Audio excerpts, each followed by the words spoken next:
Good day and welcome to another one of Taft's tutorials. Okay, so I was recently asked about how to help with sloppy playing and slight timing issues and so on. Now, in Reaper there's a lot of ways to go about this, and I know that really the best way of actually dealing with it is to practice and improve your timing. However, sometimes that is not always an option to people, especially if you want to try and get something together nice and quickly. So that's what we're going to concentrate on here. I find that using the metronome is a little clinical at the moment, usually. So there are several ways of dealing with this. If we right click on the metronome symbol up here, I like to count in before recording 2 bars. I've put the beats, the volume of each of the beats up, and here we can browse and replace the sound of the metronome with any sound that we want. So on my computer here, I've got a lot of drum samples and so on, because I like to use Resample-O-Matic and put the drums in myself. So as you can see, I've replaced with a snare and a hi-hat. Now if I press play, this is what the metronome sounds like.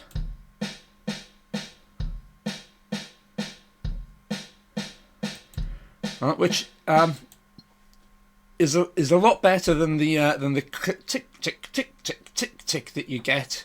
So for that, what we'll do is we'll just quickly record a little ditty over the top of using that metronome to show you one of the ways of helping with timing. So we'll enable the guitar here. The guitar sound, I've got my trusty PRS, and I'm using the free plugin Boogex by Voxengo. It's my favourite guitar amp sim. It's got a lovely sound, a lovely set of sounds. So what we'll do is we'll hit record, and I'll get a little ditty going.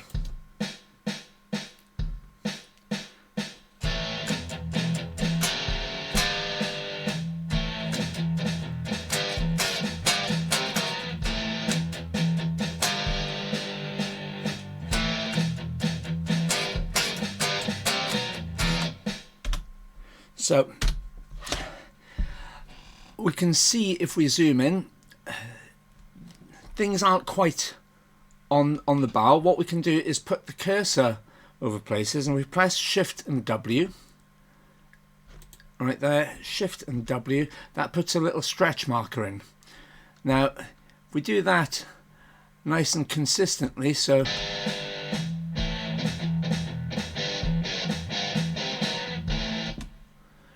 that's another one that goes at the start of the bar, and then just shift these to the start of the bar and so on, and that kind of stretches and compresses your tracks into little bits where it pulls it into time. Now, I don't really like doing this. This is quite a long-winded way of doing it. It's easier to go at the start of bars, but if you're drifting out and in throughout a bar, then you need to kind of go in note by note and shift things around and so on. It's not really very convenient, so we'll get rid of that. And what I like to do is, instead of using the metronome, I like to have a drum beat to play along to, so that it sounds like what I'm doing. Yet again, on my computer, I've got a lot of drum grooves that I can use, but if you use something like MT Power Drum Kit, if you click on the grooves button, you've got a load of grooves that you can listen to. So have a listen.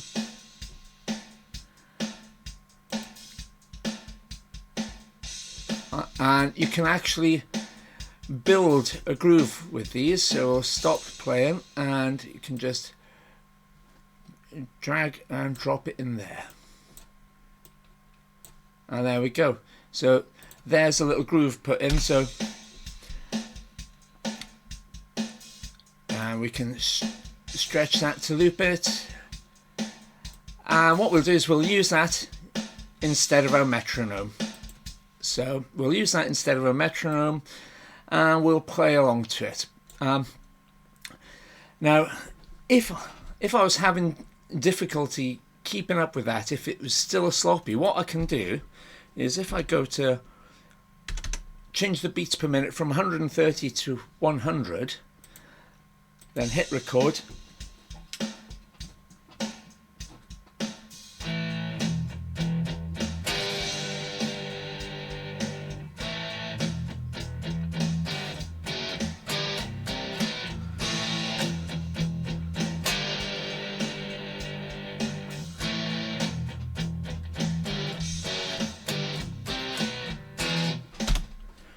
so that'll do for the moment, because what we're doing is just trying to just show you what's going on. So we've got the item settings here, and so set the time base to beats, position, length, rate, etc. Okay, so if we have a listen back, so this should be a little sloppy.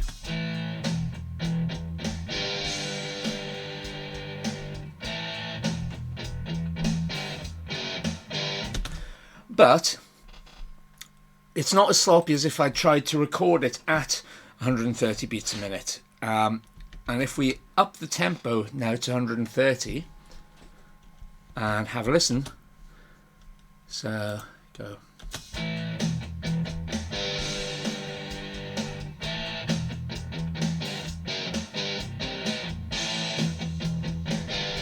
And there we go. It sounds far more in time, because the slight mistakes that were made at a slower tempo are decreased in size as you speed it up. Now, I use a similar trick to this when I'm doing my vocals.